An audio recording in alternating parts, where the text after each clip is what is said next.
Kasi mahirap ang buhay dito. Dito masaya.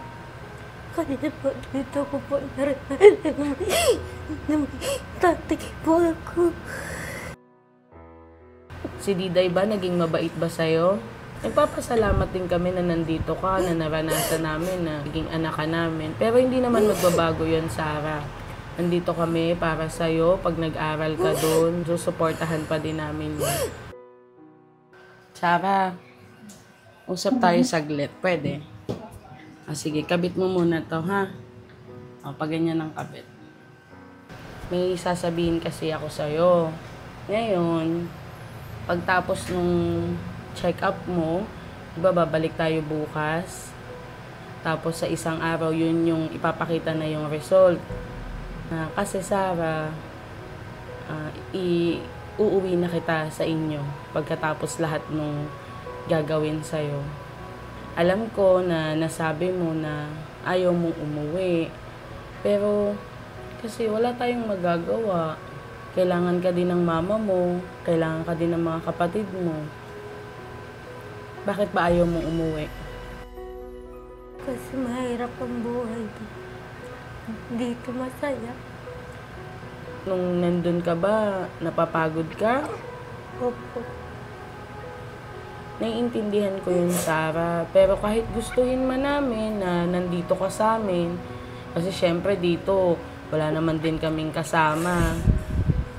Kaya lang, wala akong magagawa, anak eh. Kailangan kitang iuwi. Naging masaya ka ba dito? Opo. Kanina po, dito ko po narinig na may tatay po ako. Ano no? Dito mo naranasan ng alin? Yung may tatay po. May tatay. Bakit mabait ba si Dada? Naiintindihan ka namin, anak. Pero kasi syempre, may mga bagay na hindi naman namin pwedeng ipilit. Kahit gusto namin na nandito ka, wala kaming magagawa. Kailangan ka din ng mama mo. Kailangan ka din ng mga kapatid mo. Naiintindihan ko yun, anak, kung ano yung hindi mo man masabi, naiintindihan ko. Pero kailangan kong sabihin yan sa'yo. Kailangan kong sabihin sa'yo na malapit na tayong bumalik sa Bicol. Pero habang nandun pa naman kami, pupuntahan ka naman namin.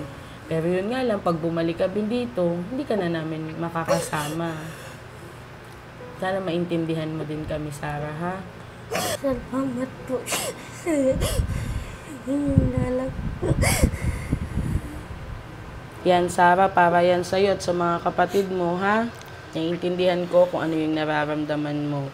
Pero syempre, kailangan din namin magdesisyon para sa'yo at sa pamilya mo. Bibigyan ka namin ng pwede nyong pagkakitaan at pwede mong pagkalibangan doon.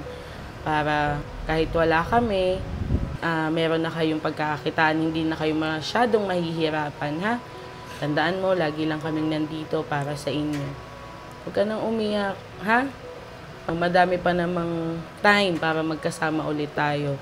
Pero syempre, kailangan ka ng pamilya mo, kailangan ka ng mga kapatid mo. Kawawa naman ng mama mo, 'di ba? Huwag ka nang umiyak, ha?